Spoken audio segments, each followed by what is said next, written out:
Ketika sekarang kita melihat secara politik orang Yahudi dan Islam saling bermusuhan di bawah pemerintahan negara Zionis Israel, tapi tahukah teman-teman, jika dahulu selama ratusan tahun umat Islam dan Yahudi pernah hidup damai dan harmonis di bawah pemerintahan Islam.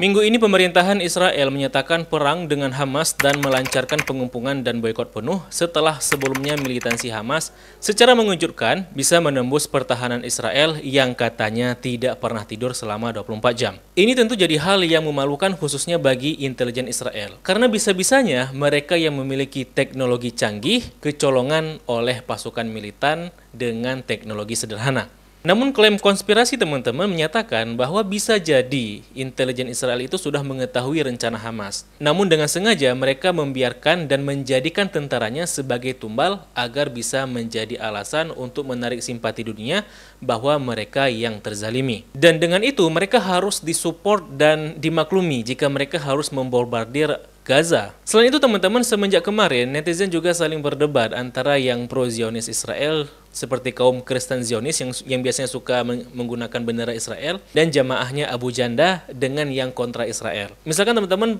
perdebatan soal status siapa yang paling berhak untuk menguasai tanah Palestina. Yang pro-Israel mengklaim bahwa sudah semestinya orang Yahudi menguasai tanah Palestina karena berdasarkan klaim Bible mereka duluan yang tinggal di sana. Dan kemudian orang Islam atau orang Arab tidak layak mengklaim tanah Palestina dan harus minggat dari sana. Tapi perlu diketahui teman-teman bahwa umat Islam tidak pernah mengklaim jika Palestina hanya milik umat Islam atau orang Arab secara eksklusif. Sedari dahulu umat Islam menjadikan tanah Palestina secara inklusif berbagi dengan umat Yahudi dan Nasrani. Dan ini diakui sendiri oleh sejarawan dan rabi Yahudi bagaimana keinklusivitas sosial Yahudi di Palestina di bawah kekuasaan pemerintahan Islam yang membuat mereka nyaman hidup di sana ketika itu. Namun sebelum kita membahas lebih lanjut, saya terima kasih dahulu buat penonton kami yang sudah mendukung channel ini secara moral dan materi via website kitabisa.com. Saya ucapkan terima kasih atas antusiasnya dan apresiasinya. Semoga dukungan teman-teman diganti dengan yang lebih baik lagi, serta semoga dengan dukungan tersebut dapat mempercepat perkembangan channel ini. Buat yang mau ikut berpartisipasi, teman-teman dapat mengklik link kampanye kami di website kitabisa.com di kolom deskripsi video dan di kolom komentar semat di bawah video ini. Negeri Palestina itu jatuh ke tangan umat Islam semenjak dimerdekakan oleh Umar bin Khattab dari Romawi. Ini adalah kali pertamanya umat Islam menginjakkan kakinya di Yerusalem, mengalahkan pasukan paling kuat di dunia ketika itu, yakni Romawi. Namun apakah ketika orang Islam berhasil menguasai Yerusalem, membuat mereka secara eksklusif mengklaim tanah itu hanya untuk umat Islam saja? Umat Islam tidak mengklaim Palestina dan Yerusalem sepenuhnya milik umat Islam secara eksklusif, secara sepihak saja. Dari era Umar bin Khattab hingga dinasti Utsmani atau Ottoman, orang Islam, Yahudi, dan Nasrani itu dapat hidup damai tanpa saling mencaplok dan saling bersinergi. Seorang rabi dan sejarawan Yahudi dari Inggris bernama Hirsch Jacob Zimmel dalam bukunya Ashkenazim and Sephardim mengutip sebuah surat dari seorang rabi asal Prancis bernama Rabi Ishak Zarfati, di mana ia menulis sebuah surat kepada umat Yahudi Eropa ketika itu, ketika dia bermigrasi ke Yerusalem saat di mana Yerusalem di bawah kekuasaan Utsmani ketika itu, dan beliau menuliskannya sebagai berikut. Saudara dan guru, teman dan kenalan, saya Ishak Zarfati, meskipun saya berasal dari keturunan Prancis, namun saya lahir di Jerman dan duduk di sana di bawah kaki guru-guru saya yang terhormat. Saya menyatakan kepada Anda bahwa Turki Utsmani adalah negeri yang tidak kekurangan apapun. Dan jika Anda mau, semuanya akan baik-baik saja bagi Anda. Jalan menuju Tanah Suci, maksudnya Yerusalem, terbuka bagi Anda melalui Turki. Bukankah lebih baik bagi Anda hidup di bawah kekuasaan umat Islam daripada hidup di bawah pimpinan umat Kristen? Di sini setiap orang dapat berdiam dengan damai di bawah pohon anggur dan pohon aranya sendiri. Di sini Anda diperbolehkan mengenakan pakaian yang paling berharga. Sebaliknya, di dunia Kristen, kamu bahkan tidak berani memberi pakaian kepada anak-anakmu dengan pakaian yang berwarna merah atau biru, sesuai dengan seleramu, tanpa membuat mereka dihina dengan dipukul sampai babak belur, atau ditendang sampai merah dan hijau. Dan karena itu, kamu dikutuk harus berjalan dengan mengenakan pakaian berwarna sedih. Hari-harimu penuh dengan duka cita. Bahkan pada hari Sabat dan waktu-waktu yang ditetapkan untuk berpesta, orang-orang asing menikmati barang-barangmu. Dan oleh karena itu, apa keuntungan kekayaan orang-orang kayamu? Dan sekarang, melihat semua hal itu, "Wahai Israel, mengapa kamu tidur? Bangkit dan tinggalkan tanah terkutuk itu selamanya." Begitulah ekspresi yang diungkapkan oleh Rabbi Ishak Zarfati setelah tinggal di kawasan yang diperintahkan oleh umat Islam. Hingga pada akhirnya banyak yang mengikuti nasihat dari surat Rabbi Ishak itu, hingga akhirnya banyak yang bermigrasi ke Yerusalem ketika itu. Nah, apakah pemerintahan Turki Utsmani melarang mereka pindah ke Yerusalem karena Yerusalem ketika itu dikuasai oleh umat Islam? Jelas jawabannya tidak. Malahan migrasi Yahudi dari Eropa kemudian terus-terusan terjadi hingga masuk ke era gerakan Zionisme dan memicu terjadinya migrasi Zionis pada abad ke-19 yang disebut dengan Aliyah atau migrasi massal, baik yang pertama, kedua, ketiga, dan seterusnya ya. Nah, apa bedanya migrasi Yahudi sebelum dan sesudah era gerakan Zionis itu?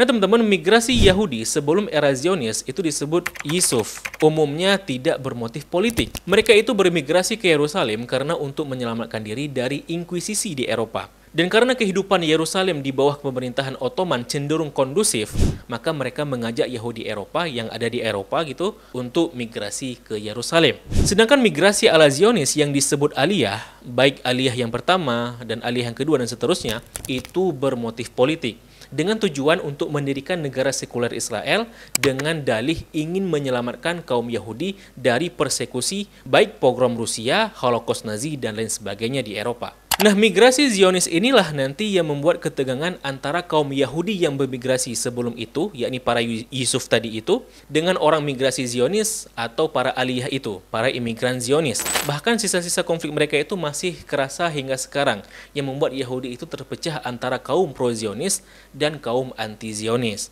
We have to understand that nothing that we witness today starts today. This is a conflict which started 75 years ago. Before the invention of Zionism, before this idea of this Jewish state in Palestine, Jews lived in peace as a minority amongst a majority of Muslims, and we didn't have a problem. We were respected and we were protected by the Muslims. Once this invention of Zionism came in, it destroyed everything. By this occupation, which is for decades oppressing an entire people, an indigenous population, which unfortunately destroyed the peace and led into this bloody conflict on the account of all peoples involved. Namun pertanyaannya, apakah ketika itu orang-orang Palestina, orang-orang Muslim Palestina menolak mereka, para imigran Zionis ini? Jawabannya tidak, teman-teman. Tapi coba simak bagaimana sejarawan Israel bernama Benny Morris ketika mendeskripsikan kondisi imigran Zionis dalam bukunya Richter's Victim sebagai berikut. Penyebab utama ketegangan dan kekerasan sepanjang periode 1882 hingga tahun 1914 bukanlah kecelakaan, kesalahpahaman, atau sikap dan perilaku kedua belah pihak, melainkan kondisi sejarah objektif dan konflik kepentingan serta tujuan kedua kelompok masyarakat. Bangsa Arab secara naluri berusaha untuk mempertahankan karakter Arab dan Muslim di wilayah tersebut dan mempertahankan posisi mereka sebagai penduduk yang sah. Kaum Zionis itu berusaha secara radikal mengubah status quo, membeli tanah sebanyak mungkin, menetap di sana, dan pada akhirnya mengubah negara berpenduduk Arab menjadi tanah air Yahudi. Selama beberapa dekade, Zionis berusaha menyamarkan aspirasi mereka yang sebenarnya karena takut membuat marah pihak berwenang dan masyarakat Arab. Namun mereka yakin akan tujuan mereka dan cara yang diperlakukan untuk mencapainya. Nah, tokoh yang membantu Zionis secara finansial dan teknis untuk membeli tanah-tanah di Palestina ketika itu adalah Baron Edmond Rothschild. Nah, pada tahun 1924, ia mendirikan Asosiasi Kolonisasi Yahudi Palestina atau singkatan dari PACA yang kemudian mengakuisisi lebih dari 50.000 hektar tanah Palestina dan mendirikan usaha bisnis. Pada tahun 1931, Baron Rothschild itu mengatakan kepada Judah Magnes bahwa kita harus menekan orang-orang Arab dengan tangan yang kuat. Dan karena rencana terselubung itu, teman-teman, tentu saja memicu pergerakan nasionalisme Arab yang menolak dominasi politik imigran Yahudi. Hingga lahirlah kelompok-kelompok nasionalis dan militan pada akhirnya. Apalagi ketika sekarang banyak pemukiman Palestina yang dicaplok oleh imigran Yahudi secara tidak sah, tentu menjadi kesan buruk jika ternyata selama ini mereka salah telah menyambut imigran Yahudi di masa silam. Tapi kalau ditanya siapa yang paling berhak atas tanah Palestina, ya jawabannya atas dasar apa dulu? Umat Islam tidak mengklaim memiliki tanah Palestina secara eksklusif, secara sepihak. Orang Yahudi, Kristen, dan Islam telah hidup secara koeksistensi ratusan tahun sebelum Zionisme, secara harmoni dan bersinergi,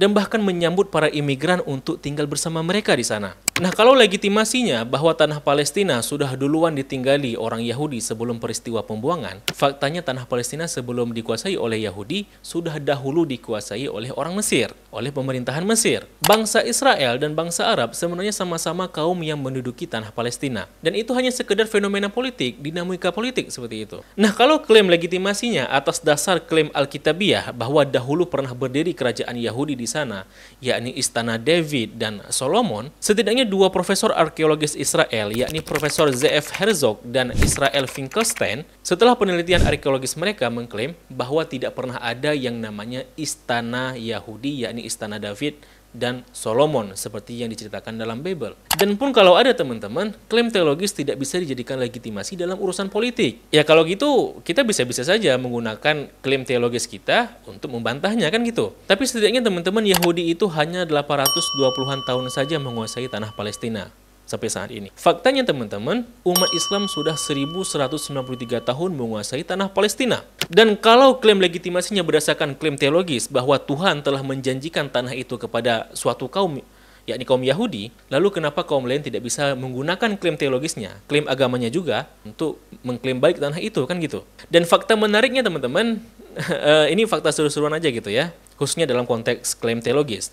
Di mana dalam Matius pasal 21 ayat 43, Yesus kan menyebutkan, "Sebab itu aku berkata kepadamu, bahwa kerajaan Allah akan diambil daripadamu dan akan diberikan kepada suatu bangsa yang akan menghasilkan buah kerajaan itu." Nah, kira-kira bangsa yang mana yang dimaksud itu? Dalam Al-Quran disebutkan teman-teman dalam Al-Anbiya ayat 105 ya, Quran Surah Anbiya, "Dan sungguh telah kami tulis dalam Zabur setelah tertulis di dalam Az-Zikr, yakni Lauh Mahfud, bahwa bumi ini akan diwarisi oleh hamba-hambaku yang saleh." Dan benar saja dalam Mazmur pasal 30 ayat 29 disebutkan orang saleh akan mewarisi tanah itu dan mendiaminya untuk selama-lamanya. Nah, apakah dalil-dalil teologis ini bisa jadi legitimasi atas selamanya umat Islam menguasai tanah Palestina itu? Ya, ini kembali lagi ke interpretasi masing-masing gitu ya. Yang pastinya teman-teman, ketika dahulu umat Islam dengan terbuka menerima imigran Yahudi masuk ke tanah Palestina dan mereka hidup secara harmoni di sana, menunjukkan bahwa umat Islam tidak menjadikan tanah Palestina secara eksklusif untuk umat Islam saja secara sepihak. Dan semoga ke depan orang-orang Yahudi bisa menyadari bahwa dahulu sebelum adanya Zionis, masyarakat Islam dan Yahudi pernah hidup secara harmoni. Ya, konflik 1-2 ya memang ada gitu ya, namanya juga dinamika sosial. Namun setidaknya selama 1193 tahun orang Yahudi tinggal di bawah kekuasaan orang Islam, mereka bisa hidup lebih layak. Sebagaimana testimoni-testimoni dari ahli sejarah yang tadi, yang gitu. Dan perlu dipahami juga teman-teman bahwa tidak semua elemen komunitas Yahudi setuju dengan negara Israel. Faktanya sebagian dari mereka itu secara terang-terangan menolak negara Israel karena itu merupakan pelanggaran terhadap hukum Yahudi itu sendiri. Nah, tentang ini sebenarnya sudah kita buat videonya teman-teman beberapa tahun yang lalu. Namun insya Allah kita akan rekam ulang gitu ya agar lebih sederhana penyampaiannya dari sebelumnya. Tapi kalau teman-teman pengen nonton bisa nonton di channel ini atau link mungkin ada di bawah video ini gitu ya. Oleh karenanya teman-teman klik tombol subscribe dan tombol loncengnya untuk mendapatkan updatean video berikutnya. Serta kalau channel ini dukung secara material, teman-teman dapat klik link kitabisa.com di kolom deskripsi maupun di kolom komentar semat di bawah video ini. Terima kasih telah menyaksikan. Mohon maaf bila kesalahan dan kesalahan. Sampai jumpa di episode berikutnya. Saya Zulfa Abdillah mohon diri. Bila taufiq hidayah. Wassalamualaikum warahmatullahi wabarakatuh. Salam damai.